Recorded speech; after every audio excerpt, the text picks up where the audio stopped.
Yo, what's up, guys? We're back for another week of UFC breakdown and predictions, and this week it's an amazing main event. Dominick Cruz taking on Vera. I don't think there's a main event the UFC could give that I would be more interested in. I'm extremely interested in this fight. This is two of my favorite bantamweights going at it, and anytime you get a bantamweight main event or a bantamweight top 15 fight in general, or even top 30, I mean, it's just so competitive. These guys in this division are so good, so really looking forward to this fight, man. I mean, we got Dominick Cruz, who's the consensus GOAT at 135 pounds, best bantamweight of all time, and he's taking on the Terminator. He's taking on a bad dude, someone that not a lot of people want to get in line with and fight for 5 rounds, and that's Marlon Vera. So the winner of this fight's going to be right in line for a title shot. I mean, it's definitely, if not a number one contender fight, I think the winner of this fight's going to be only one fight away from the title shot. So huge implications on this fight, and there's a lot of other good fights mixed in between, so I'm pretty excited for this card and ready to get back off that hump. We've had a couple of weeks back-to-back that haven't been the greatest, but we're going to be looking to get back on the winning side this week and give some good predictions. And yeah, man, just right before we get the video started, just want to tell you guys to check out the Patreon right now. There's a lot of events this week. We got PFL, we got the Dana White Contender Series tomorrow, we got Bellator, we have Cage Warriors, the UFC. So there's a ton of content this week, a ton of bets to be had, and definitely you don't want to miss out on that. So check out patreon.com/MMA Prediction Guru for all of that. You'll get the breakdown and predictions, my full card predictions for Bellator, PFL, the Contender Series, and more, and all the betting packages. So definitely recommend you do that. And then just also, man, hit the like button on this video. Let's try to get this video up to 150 likes. It really helps the algorithm. I'm gonna be putting out this video a little bit earlier for you guys, so hopefully you like it. Tell me in the comments if you think I should start putting out these videos earlier in the week. I would appreciate your feedback on that. But yeah, just right before we get this video started, I want to give a big shout out to the sponsor of this video, which is CashFlowMMA.com. And I mean, man, what can you say about Cashflow MMA right now? They've been on fire. They've gotten 3 consecutive parlays in a row. 3 weeks in a row, they've gave you guys some money, and it's been pretty easy. You know, they had all these picks, and they came through very easily. So they've been on fire, not just recently, but the whole year. They've been up almost 100 units this year, so they've just been really killing it throughout the whole year. Very consistent. They're one of the best MMA bettors in the world right now. So I definitely recommend you go over there, check out CashFlowMMA.com.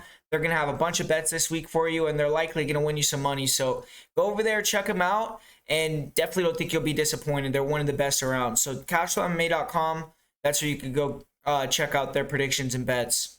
And now we're going to be getting into this first fight of the night here with Ariane Lipski taking on Priscilla Cachoeira. And I'm not going to talk about this fight too much. Did a whole breakdown on it last week, so if you want to go and listen to it a little bit more in depth, and check out the video from last week. But they're putting this video, or this fight, on this week's card after, I believe, Lipski didn't get cleared by the doctors after having a little bit of a rough weight cut, and they're moving it up to 135 pounds, so they're gonna have to cut as much weight. But I'm still, you know, I was a lot more confident in Lipski last week, where she wasn't having to make the double weight cut. She didn't have a rough weight cut. Not really sure, you know, sometimes when you have a rough weight cut, that indicates a bad camp or an injury, something like that, or it could just be the fact that she just couldn't get the weight off. But either way, I don't really like the fact that she had a struggle last week. Now she's going to be coming in. I don't know if she has to cut much weight to make 135, but irregardless, you know, she had a rough week last week. She's coming in this week and, you know, having to do the whole fight week process over again. Cachoeira, I think, is a little bit more comfortable. You know, she made weight fine last week and probably will be, you know, more ready to go. But I'm still going to stick with Lipski as the pick. I just feel like she's the cleaner striker, and I think she's a girl that hits real heavy. Cachoeira is someone that runs into punches, and I do see the opportunity for Lipski to get the knockout in this fight. I am a little bit worried if it, you know, progresses into the second, third round. Lipski is a little bit of a girl that likes to be the hammer, not the nail, and if Priscilla can start to get her a little bit tired and walk her down and start to land some of her wild shots, and she does have power. I mean, Cachoeira is a girl with durability and power, comes forward, great cardio. She's going to make it tough for anyone to beat her, but I think Lipski, you know, she's the queen of violence for a reason. I think her power is going to be what's more pronounced in this fight. I think she's going to show Priscilla Cachoeira that some girls, you just can't walk through all their strikes, and I think Ariane Lipski is one of those girls.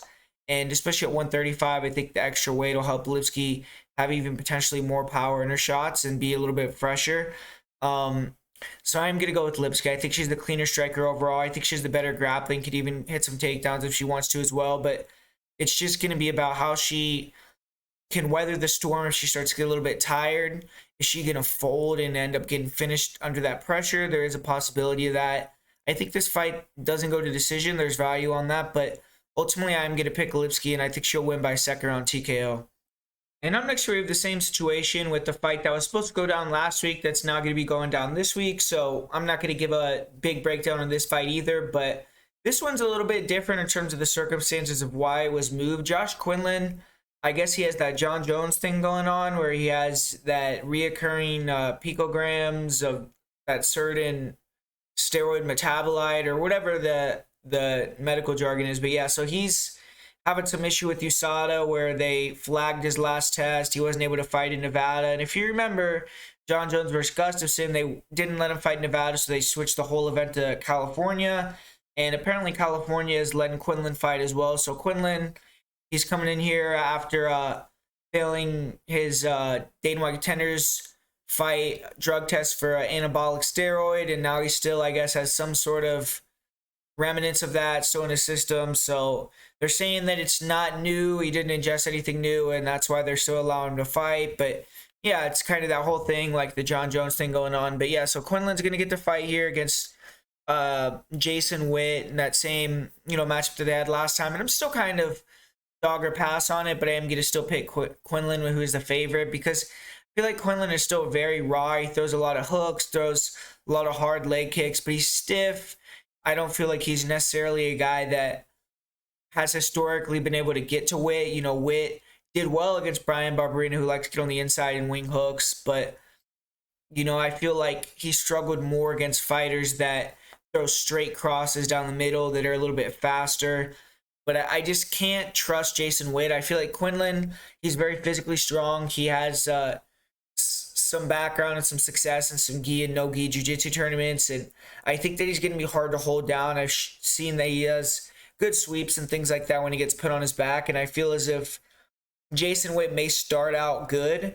He may even be able to have some success in the striking as well. But ultimately, I think his chin is going to be his downfall once again. I think he's going to get clipped, and Josh Quinlan has that power where he could put your lights out. So I feel like Quinlan's just going to be able to find that chin at some point over 3 rounds. Usually, Jason Witt, when he gets knocked out early.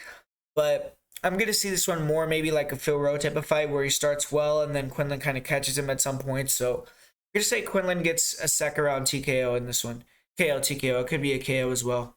And this next one, this is a pretty cool fight to be early on the prelims. We got Youssef Zalal. He's making his return, taking on Damon Blackshear. And I was actually under the impression that Youssef Zalal was released from the UFC, so it's good to see him back. He's still only 25 years old, and he did have 3 losses in a row, but he showed some potential early in his career. He seemed like a fun personality, someone that was willing to put in the work to get better. So I'm glad that they're giving him this other chance.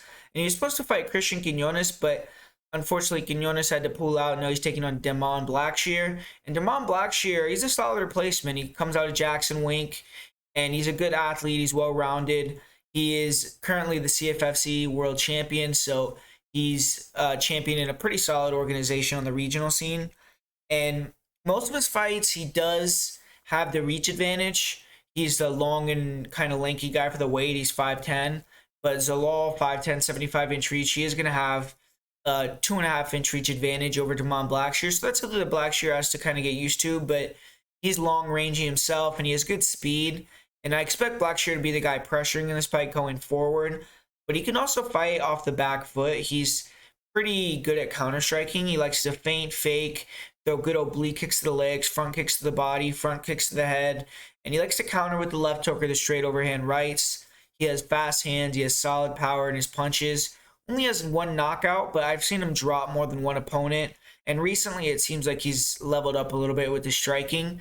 And Youssef Zalal is going to be looking to stick and move on Blackshear, kick him from range, land some jabs, punch and finesse Blackshear. And at times, Blackshear struggled a little bit with fighters that land low calf kicks on him and that can move laterally. So he's going to have to be able to get the beat on that early against Zalal. But Damon Blackshear is a very good grappler. He's an excellent scrambler.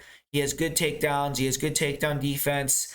He isn't super active with his wrestling at times. I would rather him wrestle more if I was his coach or someone that was a fan of his. But he will crash into the clinch, and sometimes he'll hit some reactive takedowns, good takedowns against the cage, and he can grind out wins.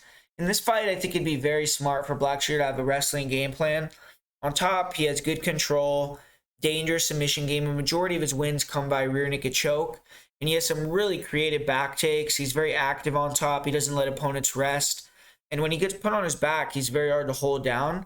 But that is how he's lost a few of his fights. He's had some cardio issues, and he's, struggled against fighters that push the pace in the grappling, such as guys like Danny Sabatello, Pat Sabatini, Keith Richardson. They were able to beat him. And then even a guy like Chris Moutinho, which that was a bad loss in my opinion, but Chris Moutinho was able to tire him out and beat him. And I feel like the Blackshear that has fought more recently, because the Moutinho fight was almost 5 years ago, would definitely beat Moutinho. But, back then he got tired. But I think his cardio has definitely gotten better. He has been in 5-round fights. He has done fairly well in the later rounds, and he's currently coming off a title defense in the CFFC. So I think that he's corrected that a little bit. He's only 28 years old, so he's still younger in his career, and he's still trying to figure everything out. And I think he's getting a little bit better in every outing. But Youssef Zalal, he hasn't fought in quite a while. It's been almost a year since he's last fought. Or actually over a year at this point. So it's going to be interesting to see how he looks. The last time we saw him fight, he was, I believe barely 24 years old. So now almost 26. He's probably going to be taking a jump up if he has stayed in the gym. And Zalal definitely has a good camp to, improve his skill set with Factory X. And Factory X has been doing really well this year. So Zalal is in a good place. And he had a fast start to his UFC career. Like I said, he fought frequently and he earned a fan base through fighting frequently. But he had 3 losses in a row. And, now his stock is at an all-time low. But on the feet, Zalal, he has good footwork. He has good stance switching ability. He throws a lot of volume. And he likes to move around laterally, try to stick and move on opponents. In this fight, I expect him to work leg kicks, try to stay sharp, land a lot of jabs, rear crosses, go to the body with the rear cross, try to go up to the head and kind of try to confuse Blackshear a little bit. Zalal's not going to want to stand in one spot or exchange with Blackshear because Blackshear, I believe, is a little bit faster and more powerful. But Zalal is going to want to move around and kind of try to finesse him. And he has good round kicks, good front kicks. He has good knees up the middle. And I feel he's going to need to utilize those knees and those shots straight up the middle to discourage the level changes of Blackshear, try to make him keep it more of a stand-up fight. His boxing defense for Zalal is still not that great. Tends to pull back with his chin exposed, and fighters can dig the body on Zalal as well, but he's very tough, durable, and he can mix it up. He has good reactive doubles. On top, he can control a little bit, but he's not really the best with his control or dangerous on the ground with the submission game or ground and pound. More just gets the takedowns to mix it up, win on the judges' scorecards, and takedown defense is questionable. He can be taken down, held down, tends to expose his back to stand up, and that will be a big problem if he does that against Blackshear. Zalal is a cat, though, he's good at kind of springing back up to his feet right away, but he could struggle when guys get him down and cement position. He got dominated by Ilia Topuria. He had a couple losses before he came to the UFC where he got taken down and held down. And he's super tenacious. He's very hard to finish, and he has great cardio and hard. He's not going to give up on himself. We saw him kind of get dominated for the good part of, almost like 14 minutes out of 15 minutes against Ilia Topuria, but he was able to do well in that last minute and kind of show some heart there. But this is a really tough fight to call, in my opinion. I mean, I do like the fact that Blackshear has been more active recently. He's been the champ. And Zalal's coming in here on a losing streak, so it's hard for me to kind of get a read on what his mindset is going to be, his confidence.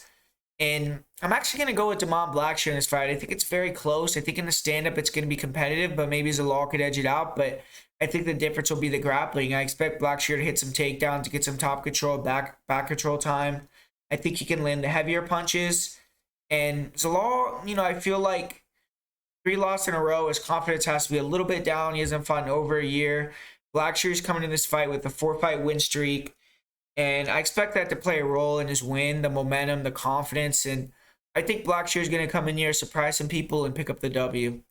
And up next, we got another interesting fight with a kind of a veteran versus up-and-comer type of fight with Angela Hill taking on Lupita Godinez. And Lupita Godinez kind of stole Angela Hill's gimmick and ran with it. Angela Hill used to be the girl synonymous with short notice fights, fighting very often. And since Lupita Godinez debuted in the UFC in 2021, she's given Hill a run for her money. She's fought 4 times already, or 5 times already. This is going to be her 6th UFC fight in 16 months. She set the record for the shortest time between UFC fights in UFC history as well, fighting 2 times in 14 days. And she's done fairly well. She's gone 3-2 in 5 UFC fights. And both of her losses were a little bit controversial. She had the split decision loss to Jessica Panay. Then she lost in the second fight that she took on short notice in the 14-day fiasco where she fought Luana Carolina and lost that fight. That fight was also up a weight class. And Godinez has won 2 in a row. She's won dominantly. If she can beat Angela Hill, then that kind of means you're a player in the weight class. So it's a big fight for her. If she beats Hill impressively, she probably is going to be only a couple fights away from fighting for the belt. So Lupita Godinez, she's a boxer, wrestler. On the feet, she's pretty basic. She's short, compact, likes to work the 3-2s. Good job mixing up the target of a rear cross, body, head. Fast hands, good combos on the inside. And she has some decent power. When she can go forward and feint the level changes, come over the top with punches, and then use those to set up her level changes as well, that's when she's at her best. She could struggle a little bit against long fighters that could pressure and move in and out. And we saw that against Jessica Panay. Striking is not even the greatest. And, it was competitive on the feet. Panay was able to steal the decision because Godinez didn't want to go to the ground with her. And Godinez definitely is more of a grappler. She has great wrestling. She has a lot of different finishes to her takedowns, and she has the cardio to wrestle hard for 3 rounds. On top, she has good transitions, good ground and pound. Her submission game is okay. She has good back takes. She could finish from there. In all of her fights, she needs to mix in the wrestling to be successful. Her sisters, they're elite world-class wrestlers. She trains with them, so obviously that's only going to up her wrestling pedigree. And Godinez's cardio is very good. She could put out a lot of offense over 3 rounds. Overall, I think she's definitely a good prospect for the weight. And Angela Hill, even though she's been gaining popularity in recent years, her win rate in the UFC has kind of plummeted. She had a good run from 2019 to 2020, where she won 4 or 5 fights, and she had some competitive other fights where she lost with those split decision losses to Claudia Gadelha, Michelle Watterson, and those really hurt her. She lost that path towards a title shot. She did get 1 win after that against Ashley Yoder, but since then she lost 3 in a row. She lost Tisha Torres, Verna Janaroba, and then had another controversial loss to Amanda Lemos mixed in there. But this fight is pivotal for Hill. If she does not win, I wonder if she will keep fighting or just kind of transition fully to the media side. And that is one thing that you could see that Hill started to be much more active with. She has a lot of things going on the media side. She's a podcast with Karen Bryant, podcast with her husband. She has a podcast that she does with Jessica Panay sometimes. She has that radio show with, I can't remember exact satellite radio, Sirius XM. So she has like a lot of things going on outside the cage. She sometimes goes on the UFC broadcast as well. But, hopefully she's been putting in that same work in her training camps and coming in here the best she can come in. But, yeah, this is going to be a good fight for her in terms of location. She is going to be in her backyard. She's not from San Diego, but obviously she's trained at Alliance, I believe, since she started MMA in the UFC, or at least for a long while. And they're going to be fighting right there at San Diego. So she's going to have the crowd behind her. She's going to have the leader of her camp, Dominick Cruz, fighting in the main event. So that's probably a lot of, good vibes and, hard pushes during the training camp for this camp for her. And yeah, it's going to be an interesting one. I mean, I do think I was looking at Angela Hill's social media. I don't think she's in as good a shape as she used to be when she was fighting a couple years ago. So that's a little bit alarming to me. But Hill has the tools to win this fight, definitely. I mean, she is going to have to go back to the old style that she used to have. She's more recently kind of created this grappler Ange type of thing and started to try to grapple like with Verna Janaroba and things like that, where I feel like she should go back to that style she had against Claudia Gadelha, where it was a lot of movement in and out, a lot of feints, lateral movement, but forward pressure as well. And just being more aggressive on the stand-up, throwing more strikes, not closing distance and clinching as much, and being in and out, throwing straight shots, trying to use your speed, use your power. And I feel like that's what could get her the win against Lupita Godinez. She needs to pressure, stay in and out, stay long, and she will have the more variety, throw more volume, and be probably the superior striker. It's just what has plagued Angela Hill throughout her whole career is her takedown defense and her inability to stand up, her submission defense inefficiencies. And I think she's shored a lot of that up. She's gotten a lot better with her jiu-jitsu, but I still think that her takedown defense is not there. And I don't like how she's been looking in recent fights. I think she's looked a little bit slower, a little bit more stuck in the mud, not as much movement, and she's getting up there, man. She's 37, almost 38 years old at this point, so that could be a sign of age.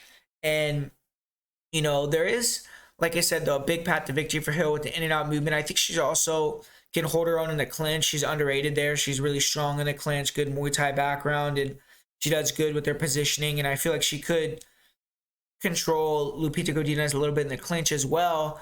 And you never know. I mean, she might try to get some back takes like Jessica Panay did. You know, obviously they're good friends, training partners, and maybe that's going to be something that she looks to do. But Lupita Godinez is not going to have that same trepidation to take it to the ground and be inside Angela Hill's guard that she did with Jessica Panay. And I feel like she's going to be able to hit those takedowns, and I feel like that's going to be the difference in the fight. I just don't see Angela Hill being able to stop the double. I don't see her being able to stop the chain wrestling, and I think that Lupita Godinez is going to earn enough takedowns, earn enough top control time to win the decision. I don't think it's going to be the prettiest fight. I don't think it's going to be as dominant as the last couple fights. I do think Hill will land some nice shots, but I think that Lupita Godinez will eventually be able to earn that decision victory with her, you know, control time and her wrestling. And in this next fight, we got a flyweight fight with Ode Osbourne and Tyson Nam. Ode Osbourne is coming in the favor here, and he's on a roll. He's coming off 2 big wins in a row, teamed up with Syndicate MMA, and he's starting to truly flash his potential. He's a great athlete. He's super fast, powerful. He has a long reach for the weight class. He has one-shot knockout power. And the game plan for him in this fight is going to be pretty simple. He's going to want to get behind the jab Nam's face off, stay long, bring the twos, the counter hooks, and only when he's in appropriate range, you know, throw power shots. Avoid getting backed up or sticking in the pocket. His last fight, he did a perfect job landing that check hook KO early. And Osbourne is going to have the speed advantage with both hands and feet, which should give him an edge. And he's also throwing more volume than Nam. So if this fight goes to decision, I think it's safe to say Osbourne is a likely victor. And Osbourne does tend to hold his hands low sometimes, and he has to avoid getting clipped with the big right hand in this fight. Tyson Nam is one of the few fighters at 125 pounds where you do have to be careful of a one-punch KO knockout loss. Osbourne isn't a big kicker, but he will throw some good flying knees, front kicks, round kicks when he lets them go. In this fight, I think he's going to use mostly hands, fight off the counter once again. And Osbourne does have big knockout power, but he has to be wary to not get in a firefight with someone who's experienced, durable, and could put his lights out in Tyson Nam. Fight smart. And if you do that, then you should be able to out-volume the older fighter and either win by decision or the knockout will just come organically. But Ode Osbourne is not the greatest grappler.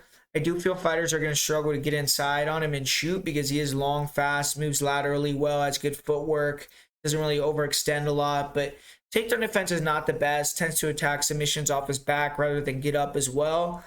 He doesn't really have great takedown offense. He doesn't go for takedowns. In this fight, I don't think he's going to have to deal with much takedowns from his opponent. And I feel as if it's probably going to be a stand-up fight. Osbourne, he has good cardio, but he does definitely slow down.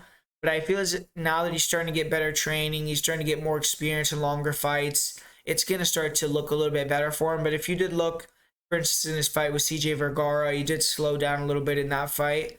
But Osbourne is a good prospect, and beating Tyson Nam is going to be a big step into starting to fight against top 10 guys. Tyson Nam has been in there with some of the best fighters in the world, and even though he's older, he's given some guys some issues. He's always been a stiff test, and he's good, but he's very beatable. Nam, he comes in great shape.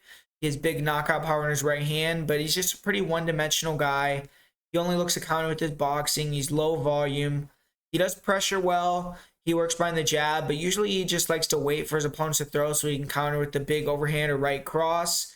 He has pretty good hooks, but really just looking for that one shot, one kill. He's good defensively. He stays sound. He really opens up or goes first. He doesn't throw many combinations. He has a high guard. And, ultimately he can get that one punch knockout. So that's been, something that he's been able to do throughout his career. But as you get older, he's almost 39 years old at this point, and you're trying to rely on one-shot KOs. That takes a lot of, speed, power, explosiveness, having good reflexes, and I feel like that definitely isn't as easy to implement as you're getting up in age. But, I feel like Nam only being 7-9 in decisions is because he just doesn't throw much besides the right hand and much volume at all. I think he would benefit a lot from throwing more leg kicks, more body shots. But at 38 years old, I don't really see him changing up his style too much. And he's a good anti-grappler. He, tried to get a couple takedowns against Kai Kara France. I wouldn't be shocked if he tried to get a couple takedowns here against Ode, but that's not his game. And I don't see him being effective grappling over 3 rounds. But he comes to bang and he comes in great shape, presses forward.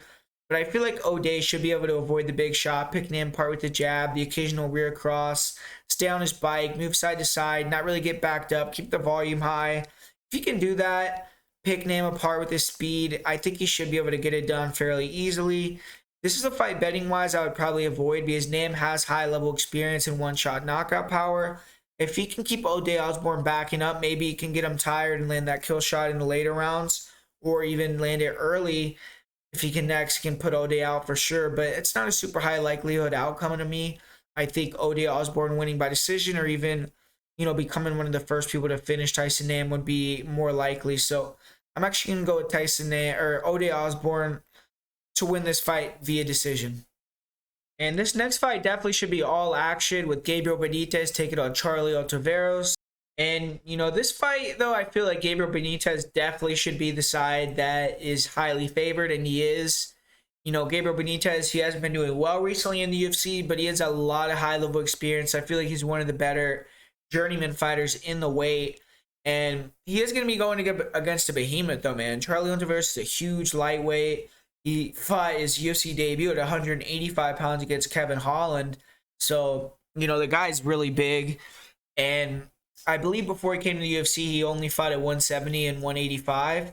So at 155, I do think he's a little bit, it's a little bit better for him. But he's wild, killer be killed fighter. Really just have to look up for that lead hook and his kicks. He has nice hook kicks, nice spin kicks. But bad boxing defense. Gabriel Benitez, he's really slick southpaw, good hands. And I feel like his pressure, his body attack, nice knees, nice body kicks, super heavy kicks. I think all that is just going to be able to get to Charlie. Charlie also has really bad grappling. I don't really feel like Benitez will exploit that, but if he wants to, he probably could take him down and beat him up on the ground too. Steve Garcia had no issues taking him down, and other guys had no issues taking him down. And Ontiveros is kind of a one-round fighter. Goes out there, tries to get that finish early. He is 4-0 in decision, 4-0 in decisions, but they've all been against kind of bum guys. He has 7 finishes, and then all 8 of his losses are KO, TKO losses. So when he loses, sometimes it's by injury, but a lot of times it's him kind of getting hit and looking for the way out or getting knocked out clean. So I just feel like Mowgli Benitez has proven way more. Cleaner striker, better kicker. When you're fighting a guy like Charlie Ontiveros, you always have to be a little bit worried that he's going to knock you out in that first round, especially now that he's at 55, dropping all this weight, and he's taking on a former 45er. But I feel like Gabriel Benitez has the toughness and the skillfulness to get Charlie Ontiveros out of there. So I'm going to go with Benitez by knockout in this one. And for the main event of the prelims, we got Lucas Bresky taking on Martin Buday. I don't know why they put this as the prelims main event, but I guess it's 2 sloppy heavyweights, and that's kind of what the UFC likes to do. But both these guys are Contender Series alumni. They have similar styles. Martin Buday already debuted in the UFC, got the win, albeit in a weird fashion. He threw an illegal knee that ended the fight, but since it was ruled incidental and enough time had gone by in the fight, it went to decision. Buday got the nod. Lucas Bresky, he got signed before Martin Buday, but he got flagged by USADA. He got suspended for 9 months, so it's been almost a year since Bresky has fought. And Bresky's a striker. On the feet, he's fairly mobile. He throws heavy low kicks. He has good lead hand action, nice jabs, double jabs, good lead hooks. He'll throw double jab twos, or, kind of like jab, 1-2s, 1-2-1s, and he has quick hands. I mean, he throws good combinations for a heavyweight. On the inside, he'll throw some decent counter hooks, but he slaps a lot of his punches. He doesn't really throw with a lot of power, and he's much better when he's at range, throwing long punches, trying to counter and stay pretty. When fighters can get him in exchanges, he doesn't really move his head. He keeps his hands low. He doesn't throw with a lot of power, and he's very vulnerable there. And something Brzeski does possess is good cardio, so he can keep throwing volume when his opponents get tired. And he has good but not great grappling. He'll go for single legs or takedowns against the fence, and I've seen him catch kicks and get takedowns that way. He can defend takedowns and use that to get on top. And when he gets on top, he has pretty solid riding ability, good ground and pound. He likes to get the crucifix position and try to work elbows, or try to work his ground and pound mainly to open up the back takes. His last fight, he got a rear naked choke in the third round. And against superior grapplers, Brzeski can struggle. He can be taken down. I watched a fight of his against Michael Kita, who's a smaller heavyweight that's fought at 205 and also a little bit older. He really struggled in the clinch with Kita. Brzeski got taken down several times, and he gave his back a couple times. He showed good cardio, and he was able to continue to get back up to his feet. But with Michael Kita being the significantly smaller man, I think it was easier to stand back up from under him, and I think it's going to be a little bit harder to stand up under a 265-pound man in Martin Buday, and that could play a big factor in the clinch tie-ups and in the wrestling in general. In Brzeski's last fight in the Contender Series, he was fighting a smaller man in Dylan Potter, who used to fight at light heavyweight as well, and he was able to use a lot of dirty boxing, clinch striking, got takedowns. But I don't really see that being an effective game plan in this fight. In this fight, I think Brzeski has to work behind the jab, have his movement on point, try to chop the legs, and avoid grappling. And unless you can get on top and try to weaponize your cardio. For Martin Buday, I think he's a decent fighter. He's really big for the weight. He's well-rounded. On the feet, he's a pressure guy. He has a great chin. He wants to get in his opponent's faces and bring the action. He has a decent rear cross, good overhand.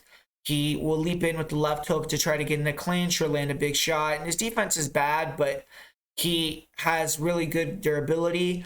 And as of now, he could take shots with little issue.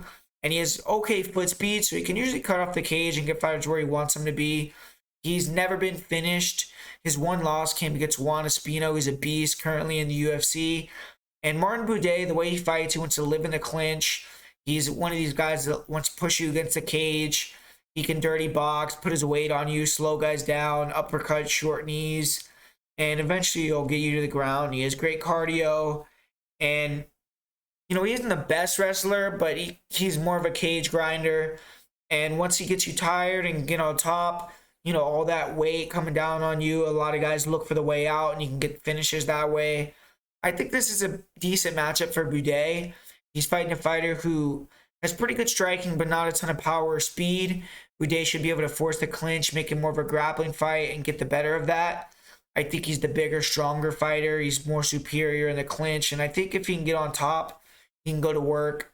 He has to avoid getting put on his back himself, because I've never seen him there, and Brzeski is decent in top position. But I think that Buday has the cardio, the clinch control to take a decision using his size and kind of cage pushing style to win the fight. And up next, we have two newcomers to the UFC in a female 115-pound fight. And it's a good one. Yazmin is one of the best young prospects for Mexico and MMA today. She's coming out of Entrim Gym. She's an undefeated fighter, currently at 8-0. Jaruegui has primarily been fighting in Combate Americas, and she's fought decent opponents. She's been able to get a few KO, TKO victories as well. And at 23 years old, she definitely has a chance to be a threat for years to come in the UFC. And Jaruegui, she's very good on her feet. She's fast. She throws nice 3-2s, good uppercut twos. She ends a lot of combinations with leg kicks. And when she backs you up, she throws long punch combinations, a ton of volume. She's constantly pressuring forward, and she has zero issues brawling in the pocket, getting dirty. Her defense could be a little bit improved, but she has that Mexican style. She has a good chin. She's willing to take some to give some. And I think she'll have a big advantage on the feet in this fight. She has 6 knockouts in her 8 wins, and she's been able to overwhelm a majority of her opponents just by the amount of volume that she throws. And Yazmin is a good striker as well, or a good grappler as well, excuse me. She's mostly likes to keep it stand up, but she has very heavy hips, good takedown defense. She's strong in the clinch with her knees. I've seen her get some good body lock takedowns. And on top, she's aggressive with her ground and pound. She likes to get the crucifix and try to finish the fight. I haven't really seen her get put on her back, but the couple times I did, she was able to get back up to her feet pretty quickly. And she has great cardio. She's training in Mexico. I don't see her slowing down. She's a little bit unproven, but I think she has the goods to do well in this weight class. And for her opponent, Yazmin Lucindo, unfortunately, there's not a lot of footage out there on Lucindo. Lucindo's jumping in here on short notice, and I definitely expect her to be the underdog, which she is. And she's 13-4, so she has a little bit more experience. And she's fighting out of Brazil. She's won 7 fights in a row. She's recently beaten a couple good names. She beat Lucrezia Rio, who fought in the Contender Series. She beat Sarah Frota, who fought in the UFC. But outside of that, all of her other wins are mostly against low-level competition. In the fights I saw of Lucindo, she's a grappler. She wants to close the distance, get the takedown, get to work from top position. And she has good top control. She's good at getting the mount. 8 of her 10 wins are KO TKOs, and I would assume most of those are via ground and pound. She has 2 submission wins, but I don't really see her as being a super active girl with her submission game. And early in her career, she has 3 losses via submission. So it seems like earlier in her career, she had some struggles with submission defense. Now she's gotten a little bit better. But against the level of competition that I've seen Lucindo fight, she's dominated and finished on the ground. That competition is not really that good, though. So it's hard to get a great read. Striking-wise, I haven't really seen much from her. I've seen that she doesn't really move her head. She got dropped in a fight that I watched, but she's tough. She's willing to get hurt and come back in fights. She'll throw some decent straight punches. She'll throw some high kicks. I feel like she can't get the takedown in this fight. She's likely going to fall apart, but I don't really have enough data to say that 100%. Cardio-wise, I don't know how Lucindo is either. All of her fights that I've seen have ended pretty quickly, but I have to pick Jaruegui here. I feel like she's way better on the feet from what I've seen and the more well-rounded fighter. I think she could dominate the fight most likely. I can't be extremely confident, though, just because of the limited amount of footage I have on Lucindo.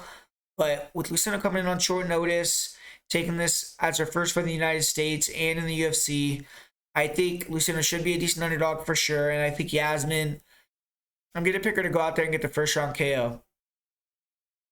And up next, we got another fight here that they just threw on the card that was supposed to happen a while back. That's 3 fights here that they have rescheduled for this fight card. So, I'm not sure why they decided to put them all on this card, but I guess 13 fights, it worked out pretty good. And Nunes versus Cynthia Calvillo, I'm not changing my pick on this one. I'm still pretty confident that Calvillo gets the job done. She has lost 3 fights in a row, so it makes me a little bit nervous, but I'm just not high on Nina Nunes. I never really have been. I think that she got a lot of what's the word I'm trying to say? Like, she got some credit for having good takedown defense or being a good anti-grappler, I believe unwarrantedly, because she got dominated for like 14 minutes against Tatiana Suarez. But the thing that everyone remembered in their head kind of was that last minute where Nunes was able to get back up to her feet, stuff a couple takedowns, and have Suarez looking a little bit tired and panicky, and she landed some decent strikes. So it ended with good optics for Nunes, even though she got taken down at will and dominated for like 14 and a half minutes. It kind of made it seem like she made her work a lot harder and, did a lot more in that fight than she really did. But even though Calvillo, looked really bad against Andrea Lee, and she's lost 3 fights in a row, I think she's been fighting really athletic, explosive, fast girls that have good takedown defense and have power. And with Nina Nunes, she has decent Muay Thai, but I think she's getting older. She's coming back from having a baby, and she looks really bad in that last fight that she had. And, with her pressure style, I think she's going to be right there for Cynthia Calvillo to hit with jabs and be competitive on the feet with, because I think she's going to be a little bit faster and better mobility. And I feel as if Calvillo's going to be able to take her down as well. And Calvillo's done fairly well with this Muay Thai style. She beat Joanne Calderwood. She has a draw with Marina Rodriguez. So I just feel like she's beaten this style before. She's beaten a better version of this style, even though she's getting a little bit older as well. I think she's been more active. She's been the one diligently training, whereas Nunes took some time off and she's younger. And I feel like Calvillo should be able to get the single leg and get the submission on this one or grind out the decision win. I don't see Nunes being able to get the job done. And Calvillo is a pick for me that I do believe that she is the warranted favorite and definitely should win. And if she loses, I think probably time for her to retire. So big fight for both girls. I think it's kind of make or break fight, but I'm going to go with Calvillo. And this next fight, we got a light heavyweight fight between Devin Clark and Azamat Murzakanov. And Azamat Murzakanov, he got the win in his UFC debut, but it wasn't without adversity. He had to literally pull the win out of the jaws of defeat with a flying knee finish after dropping the first 2 rounds. He's still very unproven, and that performance only further showed that. This fight with Devin Clark is the perfect fight to see if Murzakanov has a chance to become ranked or if he's going to be kind of middling in the division. Devin Clark is a guy that's been in the UFC for a long time, and he's been up and down, kind of basically, middle of the road fighter his whole entire career. His last fight, he went up to heavyweight and got the first finish he's had in his UFC career. I believe he had 7 decision wins before that. That was his first finish in the UFC in, I think, 14 appearances. And he was able to finish William Knight with an elbow. And that has to give him some confidence, man. Come back down to 205. Just finished a big heavyweight in April. And it's an intriguing fight because Murzakanov has some cardio issues, but I think that overall it's a pretty bad matchup for Devin Clark. Devin Clark's a guy that we all know what his style is. His striking on the feet, he, is very open, very hittable at range, but he wants to maul you, dirty box, and then get you to the ground, and he's a grinder. He has really good wrestling. He's big for the weight and good top control. He can blanket you, work his ground and pound, and get the win that way. And with Murzakanov, he's a southpaw. Even though he's a Russian guy, and he does in some fights, you see him go in there and use a wrestling game plan. He likes to strike in most of his fights. He likes to, bounce, be light on his feet, in and out, and try to, pressure you, back you up, and work that jab too, or jab overhand right, or overhand left, and knock you out. And he has one-punch knockout power. He has great precision, great speed. His last fight, he showed some explosiveness, landing that flying knee knockout. And I feel like, matchup wise, Devin Clark, this is a tough matchup. You got a guy that's a precision striker, that's going to be fast, moving in and out, that's going to be pressuring you. The one thing I don't really know about Murzakanov is how his takedown defense, how his clinch work is. I mean, I've seen him get some offensive takedowns against non-grapplers and hold him down, but not really seen anything really extraordinary there. And I haven't really seen a fighter try to take down Murzakanov. So one thing Murzakanov does struggle with is cardio, and if Devin Clark actually can be successful with the wrestling, then he's going to be a live underdog for sure. But if Murzakanov could keep that range and he has good takedown defense, then I think it's going to be a long night for Clark, and I feel like he could get his lights put out early. With Murzakanov, I feel like he's very precise. He has a really good straight left, overhand left. He has big power. He's fast. He finds the openings for shots that hurt people, and that's kind of what Devin Clark struggles with. He's not like a guy that's like Alonzo Menifield. He's a good power guy, but he's someone that's not really precise. He's more of a brute. I feel like Murzakonov's more accurate, precise, and that's where I think Devin Clark's going to struggle with because he leaves openings to be countered. And I feel like Murzakonov's going to turn his lights out in that first round, so that's kind of what I'm leaning towards in this fight. I think Murzakanov is going to be able to knock him out. So I'm going to go with Azamat Murzakanov via knockout. And in this next one, we got the perennial underdog, Gerald Meerschaert. He's coming in, taking on Bruno Silva. Once again, a pretty big underdog. And, man, this time I think it's warranted. I think this is going to be a rough night for Gerald Meerschaert. Bruno Silva, he did lose his last fight to Alex Pereira, but that was a war, man. I mean, Bruno Silva showed his heart. He took a lot of crazy shots, and I would say that that's something that I'm a little bit worried about, the damage that he took, but I don't really think GM3 is someone that you have to be too worried about landing a knockout shot or big power on the feet. And Meerschaert, man, he looks super slow in his last couple fights. I feel like he's losing that speed a little bit. And Bruno Silva is a very explosive knockout artist. He's kind of a Thiago Santos type of guy. He doesn't have the kicking game, but, he wants to brawl with you, and he's very explosive, powerful puncher. And we saw that GM3 has struggled with that style before. And, Gerald Meerschaert, I feel like he relies a lot on guys that get tired or that make mistakes. And I feel like Bruno Silva, even though he's been submitted 5 times, that someone could look at that and say, oh, GM3 definitely has a chance to win. And obviously he has a chance to win. But I feel like Meerschaert, he's going to struggle to get the takedown. He's not really a great wrestler. If he does get the takedown, then he gets the back, then I definitely feel like he's going to have a big chance to get the submission. So I feel like betting on Meerschaert by submission maybe isn't the worst bet, but I think the speed, the explosiveness, I think Bruno Silva, has proven that when he gets taken down, he is a black belt, and he's not just going to be extremely easy to submit anymore. He, went in there with Andrew Sanchez, and he was getting dominated a little bit, but eventually he was able to turn the tables, get the knockout. He was in there with Wellington Tournament. He got taken down, but he was able to end up getting on top, getting the knockout with ground and pound. And I feel like Silva will be comfortable getting on top, and I think he can knock out GM3 from the top position with ground and pound. And I feel like on the feet, GM3 is in big trouble. So, GM3 has really struggled with power punchers as well. Like Ian Heinisch knocked him out early. We saw Khamzat Chimaev knock him out with one punch. And just the main thing is I just don't see him being able to deal with the speed of Bruno, the aggressiveness. I don't think on the feet he's going to be competitive, and I don't think he's going to be able to hit the takedown. So, obviously with GM3, there's always that chance that he could somehow get the back and get a slick choke.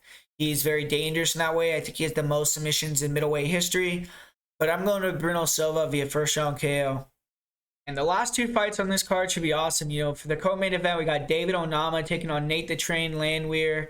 2 action fighters, and they're definitely going to throw down. David Onama is quickly becoming a recognizable name. He's taking the Donald Cerrone, Kevin Holland, Bobby Green approach. And when fighters fight super often and get their name out there, it really does up their profile. David Onama signed with the UFC October of 2021, and this is going to be his 4th fight in that time span. He just fought on July 9th against Garrett Armfield, already coming back just a little over 4 weeks later.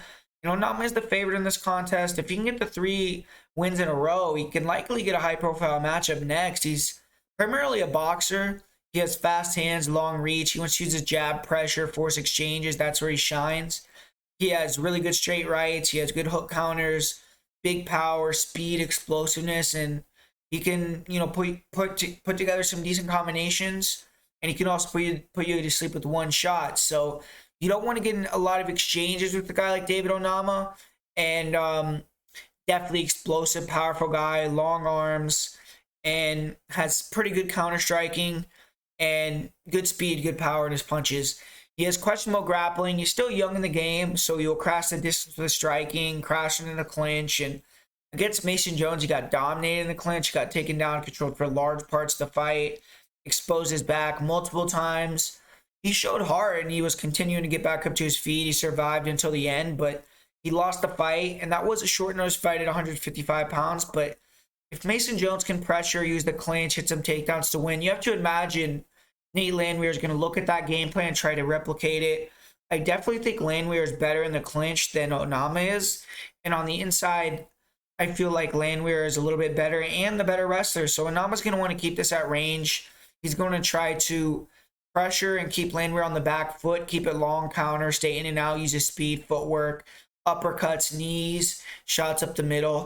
And he's going to be confident. He's coming off 2 knockout wins in a row. And I think he's going to be ready to go. But Nate Landwehr, he looked great in his last fight. He seemed to have really turned a corner in terms of his wild brashness, and he's way more composed. He was more defensively responsible, and he was keeping his hands high. He was standing tall on his toes so he could bounce in and out. Picked his shots well. He has a really nice jab. He has heavy leg kicks. Good job touching his opponents. Then when they try to close the gap, counter with the big right hand or the left hook. He has nice front kicks up the middle.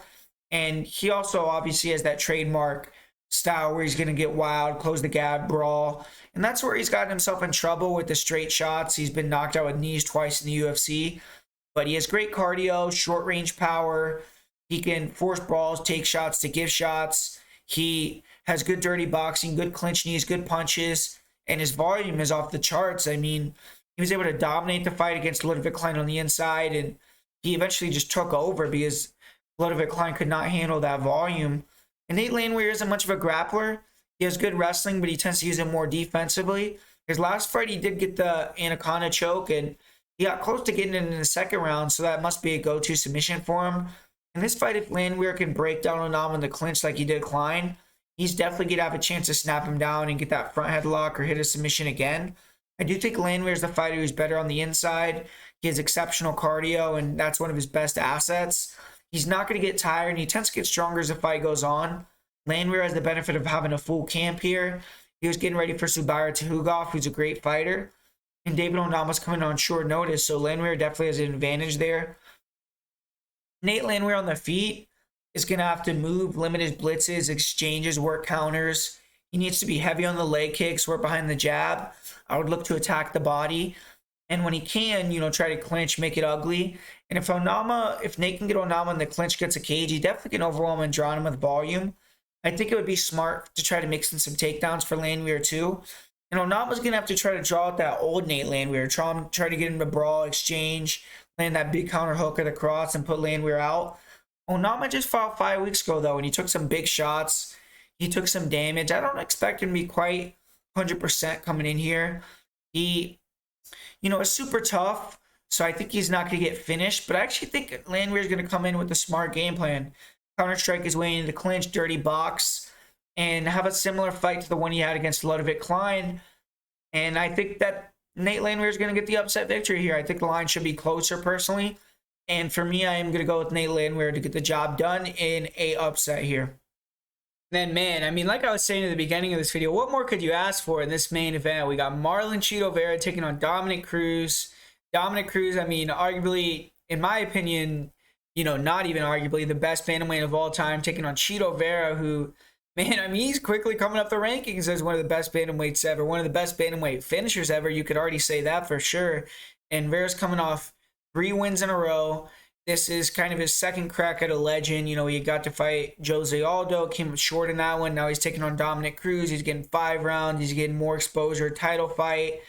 And we're going to see what happens. But Dominick Cruz, he's getting a fight in his backyard. It's his first main event since May of 2020.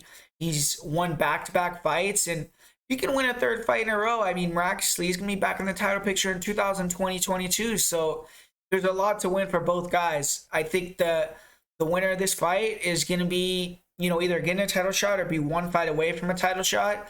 And, man, yeah, this is one of the best main events UFC can make, in my opinion.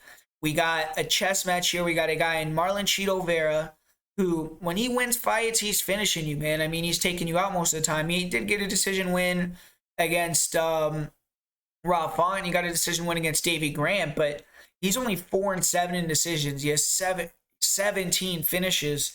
So, the guy goes out there, most of the time when he wins, he's finishing you.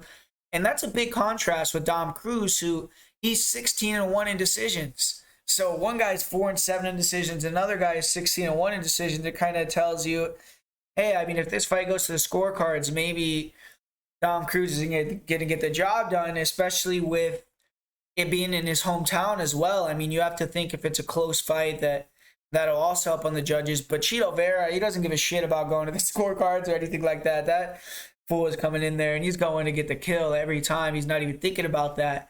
But yeah, one thing about this fight outside the cage is Dominick Cruz, he's a master at mental warfare, and I wholeheartedly believe, on top of being extremely skillful, Cruz has won a few fights by breaking his opponents or getting them emotional in the build-up. He beat up on all those Team Alpha Male guys and held a mental edge over all of them for years. His fight to Dillashaw, I think, perfectly encapsulates what I'm trying to say. Cruz should not have won that fight. He was the older fighter. He had not fought for a long time. He was coming back after multiple brutal knee injuries, almost 2 years out of the cage. And he berated Dillashaw in the lead-up, though, and really got in his head. On fight night, Dillashaw was throwing huge bombs. He was swinging and missing wildly. And it seemed like he really just wanted to punch Cruz in the face, which is what Cruz wants. He wants you to use that aggressiveness, and he wants to olay you, get you tired, and then come in with the combinations, land some takedowns, and win that way. And more recently, though, Cruz tried to get into the heads of guys like Cody Garbrandt and Henry Cejudo before their fights, but they both fought the smart game plans. They didn't get emotional, and they got the job done rather easily over Cruz. With Chito Vera, I don't really see Vera being someone who is going to be affected by that pre-fight talk. He's a gangster from Ecuador. He's cold-blooded. I think he's going to be ready to fight. He's going to perform to his game plan. And what I was saying, though, one thing I do think that definitely plays in Dom Cruz's favor is his savviness, his ability to win rounds, him being 6-1 in 5-round decisions. He's only been finished twice as well. He got finished in 2007 against Uriah Faber, where he got submitted. And then he had the controversial TKO loss to Henry Cejudo in 2020. Outside of that, nobody has been able to finish Dominick Cruz. And he's been mixing it with the best of the best. So Chito Vera to finish him, I mean, that's going to be, a tall order. It's going to be something that not a lot of people can say that they have done if Chito Vera does get to put that feather in his own cap. And man, I mean, when you're looking at Chito Vera, his style, I feel like he's pretty deceiving. Like, he's not the greatest athlete. Like, he's not super fast, athletic. He isn't a guy that is like very, explosive, one-punch knockout power type of guy. He's not even the most skillful, like, defensively. He, is a little bit plotty. He's very hittable. But he's just a Terminator, man. I mean, the guy comes forward. He could eat all your shots. He never gets tired. He keeps that real high guard. So it's very hard to land clean shots on him. And when you do land clean shots on him, it doesn't even seem to matter. It's like he takes it. His face doesn't change. He's taken 250 significant strikes from Rob Font, looking like he went for a walk in the park before the fight and never even had the fight after it happened. So it's like, he's just built different type of guy. And then he's just really good at finding those kill shots, man. Even if he's throwing, not as much volume, if he's getting beat up over the ground, if you're going to look at it like he got outstruck, but he could just find that, like that Shawn Michaels kick to the chin on Rob Font, or that nasty knee landed in that weird sequence. It's like he could find these crazy shots that could hurt guys, put him down, and he's just really, really good at that. Like, picking his shots, finding the right shots, and when he lands, he really does damage. And even though he's not putting you out with his punches, he obviously has some power because he's making guys' faces just swell up. He's damaging people. And, in the clinch, the guy's a monster. I mean, that's where Chito, I think, is at his best. He has great kicks from range. And definitely he's going to be looking to chop the legs of Cruz, I believe, work those front kicks, try to find those knees and the high kicks because of the, dips and kind of bob and weave, the way that Cruz kind of moves his head. I think it's going to be susceptible to maybe like Henry Cejudo landed that knee, for Chito to land a knee, land a high kick. But Chito, obviously has the really good kicks. He has decent counter punching as well. I feel like his boxing is the weakest part of his stand-up, but the clinch, man, I mean, the guy has nasty elbows, nasty knees, super high volume in the clinch, throws with heat. But the one thing, with Cruz, like, with Cruz, the advantage that he's going to have is the movement advantage, the footwork advantage. I mean, that guy is a Houdini in there. He's super hard to hit. He's just olaying guys like a matador. And Chito Vera is a little bit plotty. He comes forward with the high guard, Muay Thai style, a little bit flat-footed. And he stays planted to try to find those counter shots. So I think it's going to kind of make Cruz a lot more gun-shy. And I think that Cruz is not going to come in with those Muay Thai punch combos or those big blitzes that he did against a guy like Pedro Munoz, because I think with Pedro Munoz, he was a little bit more confident in his speed, his ability to land, get in, get out.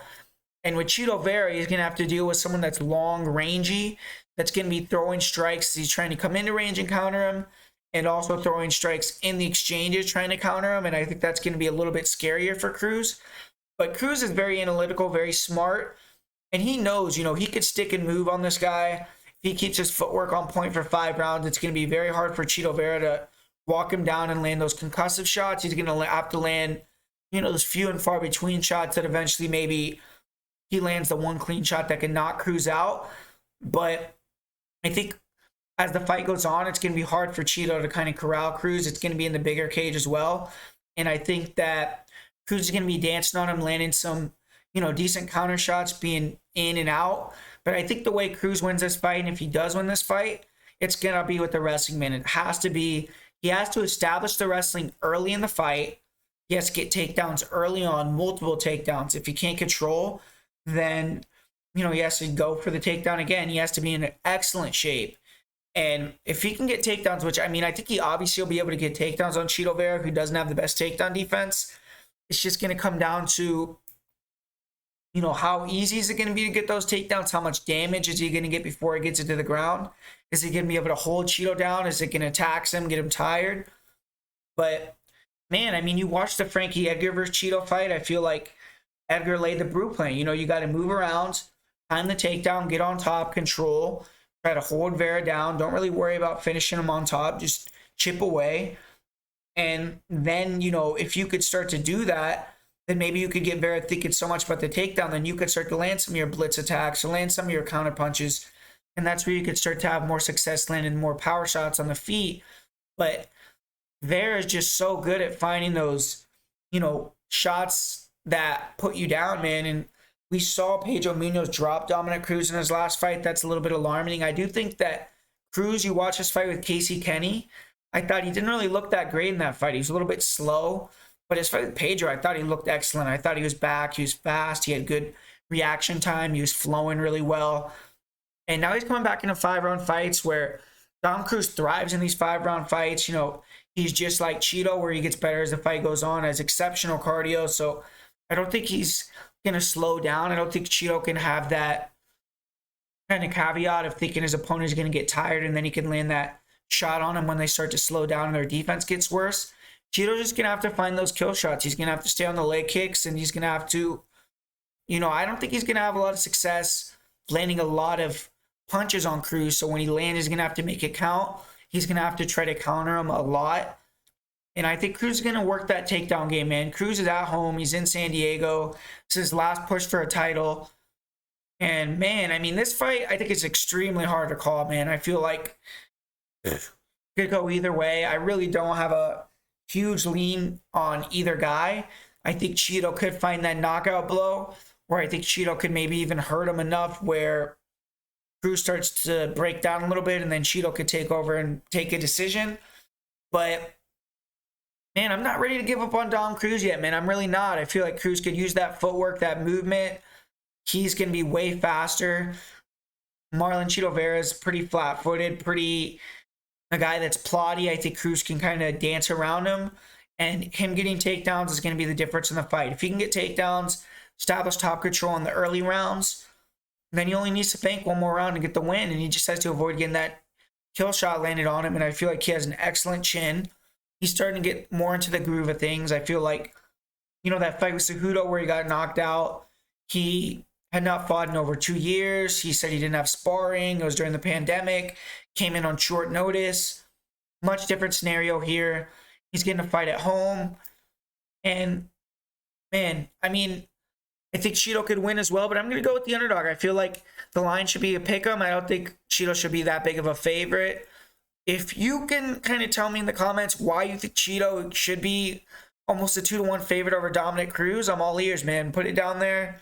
Try to convince me, try to kind of change my mind on that. But I think Cruz is the value side. I think Cruz and Chito are kind of 50-50. So I'm going to go with the veteran here. I'm going to go with the guy that's had more 5-round fights. That's 16-1 in decision. It's only been finished twice and fought for, you know, almost 20 years. So I'm going to go with Cruz here to win this fight via decision in his hometown. So there you have it, guys. That's the full card breakdown for Dominick Cruz versus Marlon Vera, UFC San Diego.